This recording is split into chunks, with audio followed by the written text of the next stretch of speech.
I have a message for you. And you're not going to like it. This movie's just okay.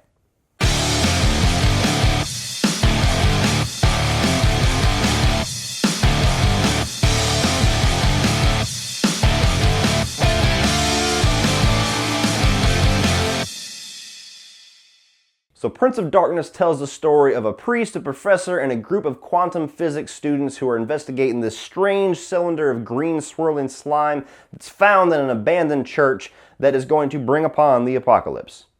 God, that was a mouthful. Welcome to the next chapter in the John Carpenter unofficial Apocalypse trilogy, people. I've already reviewed In the Mouth of Madness, which was his concluding chapter. Now I'm moving backwards. I'm at Prince of Darkness, and eventually I will get to The Thing, because you know I gotta talk about The Thing. Anyone in close proximity has the same dream.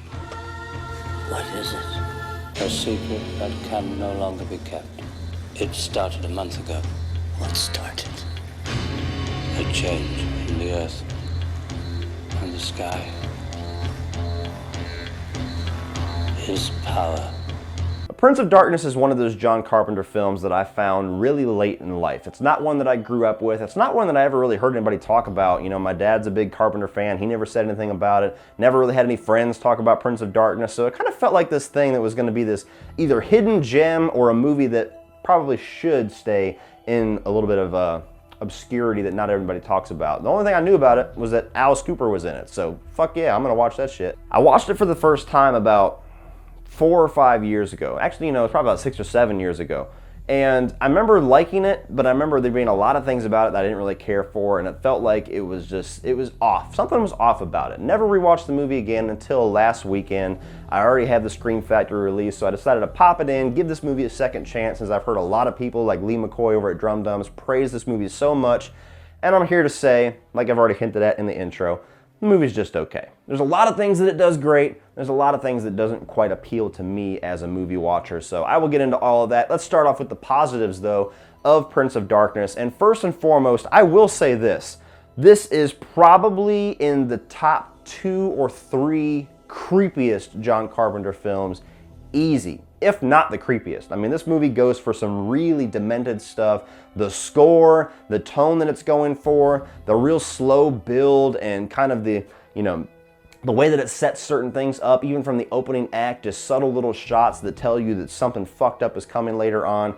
This movie really does get under your skin, and it really does chill you to your bone in certain aspects. I will give all the credit in the world to that, because it is true. Prince of Darkness, creepy as fuck. Second thing that I appreciate about this movie a lot more than I like is the really ambitious concepts that John Carpenter goes for in this, because usually his movies are more simplistic in nature, like Halloween, one of the more simplistic movies you will ever see in your life, and it starts a phenomenon. You get to Prince of Darkness, and he's trying to mold, like, you know, religion and the good and evil battle of Satan and God and Christianity with the concepts of matter and antimatter and quantum physics, and, you know, put them all into a ball and shake it up and see what comes out. And it's a very ambitious concept, a very ambitious movie, and there's nothing else in the horror world that is like Prince of Darkness because of that ambition that John Carpenter had.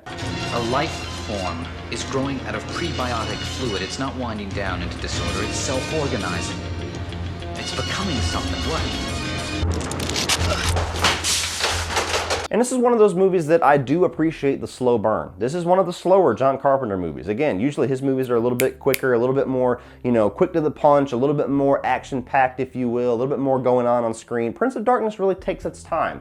It has its ending in sight, and it's patient about getting there. It just sets up its characters, it sets up the world, it sets up the tone, it sets up what the hell's going on in this fucked up abandoned church with this green ooze, and it slowly reveals throughout the first 2 acts exactly what is going on, what is brewing beneath the surface, and what did these people get themselves into. And I appreciate that it's one of those movies too that he lets the tone and the atmosphere that he creates tell most of the story. You know, this movie does have things that happen. There are people that get impaled on the street by Alice Cooper. There is zombies, if you will, walking around. There is some weird demonic shit going on. But it's not like in your face like some of the creature effects in The Thing, or like when Michael Myers stabs somebody from behind. It's a movie that just kind of puts you in this situation and lets you marinate in it and lets everything kind of brew in the background and lets everything slowly develop with these people, you know, gathering around this church, and every time they look outside there's a few more of them, and lets the, you know, the shit with the green ooze just starts getting more and more weird, and the characters start getting more and more tense and more upset about what the hell is going on. This isn't exactly a research project that I signed up for. All that stuff, just that slow, meticulous atmosphere that John Carpenter creates. Again, really appreciate what he went for with that. My last positive is that I do feel like this movie is something that you need to experience multiple times to really grasp everything that's going on, because there's certainly some things that I did not like the first time that I watched it that I appreciated much more and grasped a lot more watching it now. And this is a movie, despite my ranking, or despite my rating at the end of this, that I will revisit eventually. It's a movie that, just because I love John Carpenter is one thing, but the fact that there's some things in this movie that intrigue me enough and that I appreciate enough that makes me want to go back and try to discover more. This is a movie that later on in life, I might be standing in front of you telling you it's a masterpiece like Lee McCoy from Drum Dums. Just, I'm not quite there yet, but the fact that this movie has its hooks in me and makes me want to watch it again, even though there's things about it I don't like, that tells you that there is something in the future possibly for Prince of Darkness and this guy right here. Now moving into the negatives, the first one is just the characters. Now usually with a John Carpenter movie, there's at least one or two characters that you really latch onto. He's great with ensemble casts, he did it in The Thing. For whatever reason with Prince of Darkness, I feel like we don't get to know our characters very well. And you got a ton of great actors. I mean, you got Victor Wong, love him from the Three Ninjas movies. You've got the great Donald Pleasance. You got a whole cast of characters as far as these students and everything to latch onto. Two of them has got like this little romance thing. It's kind of a subplot. And just everything about the way the characters are introduced, to the way that their, you know, interactions are going on, even to that little romantic subplot, it just feels like it's only kind of dipped into.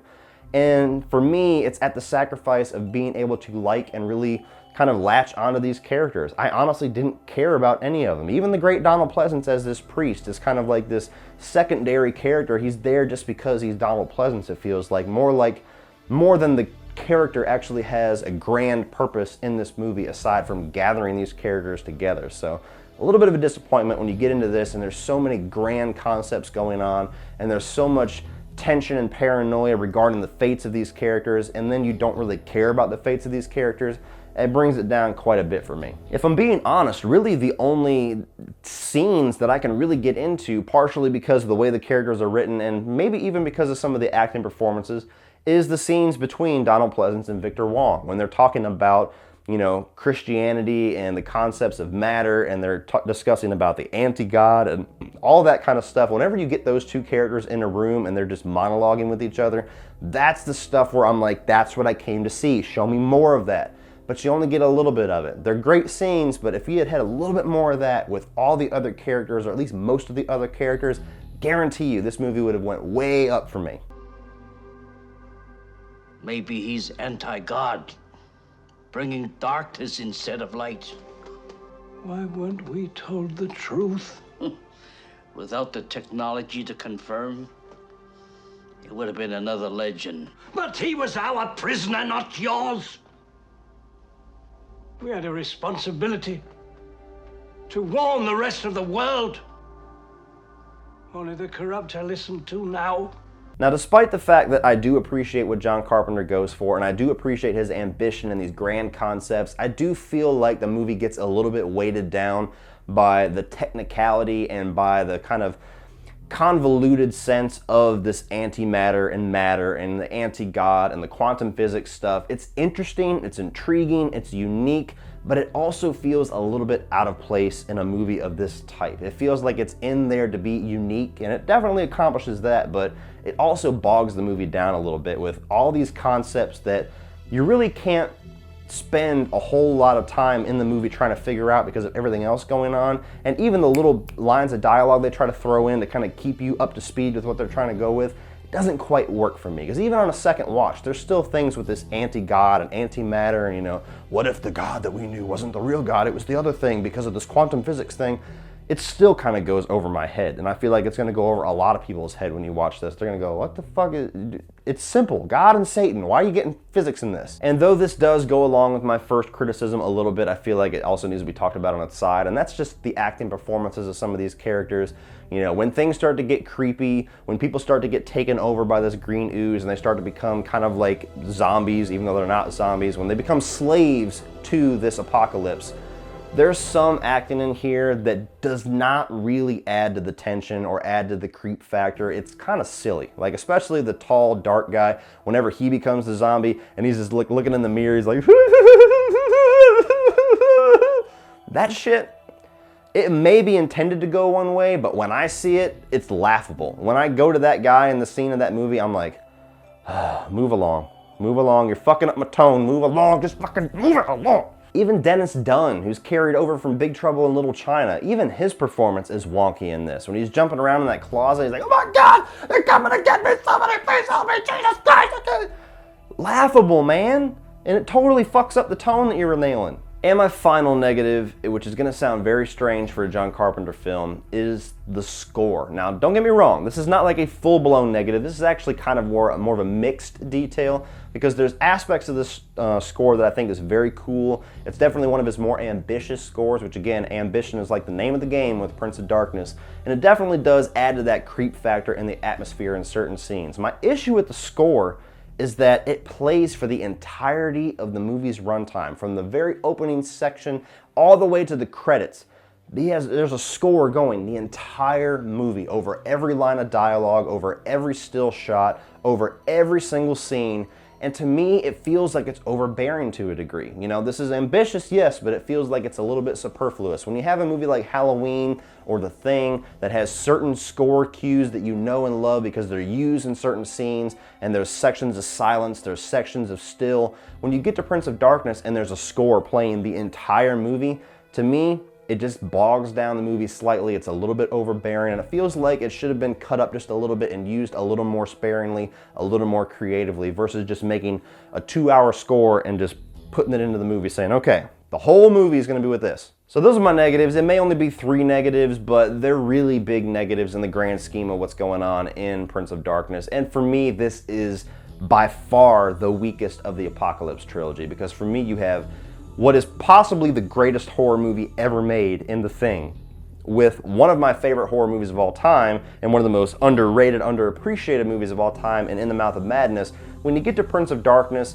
me personally, I understand why, if you're not deep in the horror community, you've probably never heard of this movie before, and it's because of all those things I just said. So all in all, guys, this is a movie that I enjoy enough to rewatch. I enjoy enough to recommend it to certain people if I know their horror tastes.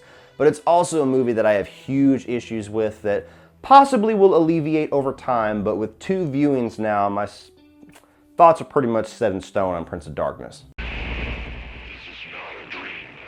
Not a dream. We are using your brain's electrical system as a receiver. We are unable to transmit through conscious neural interference. You are receiving this broadcast as a dream. We are transmitting from the year 1999. You are receiving this broadcast in order to alter the events you are seeing. So if you're a John Carpenter fan and you love the Apocalypse trilogy and you have not seen, for whatever reason, Prince of Darkness, I will say to temper your expectations, but it is worth a watch. Just be patient, wait for this thing to come to a streaming service, and check it out on Netflix. So what do you guys think of Prince of Darkness? Are you on the end of the camp that thinks this is an unsung masterpiece, or are you on the end of the camp with me that totally understands why it's a little bit of an obscure John Carpenter pick? Put your thoughts down below on Prince of Darkness, guys. Please like and share this video. Hit that subscribe button on your way out. Please check down below for social media links in the video description below for Facebook, Instagram, Twitter, my Spreadshirt store where I have 6 designs of t-shirts and other merchandise that you guys will enjoy, and my Patreon page, which is a great way to give back to this channel and help it grow and get cool exclusive content for your eyes only if you decide to become a patron, such as the Blu-ray digital copy codes. Every single Blu-ray I buy, I give the digital copy code to my patrons, and the ability to choose reviews or top 5 videos or whatever you want to see me do. You could choose that fate for me because you are a patron. So check all that out, guys. And if you want to check out some more of my videos, including my review for In the Mouth of Madness, you can check that out by clicking right over here.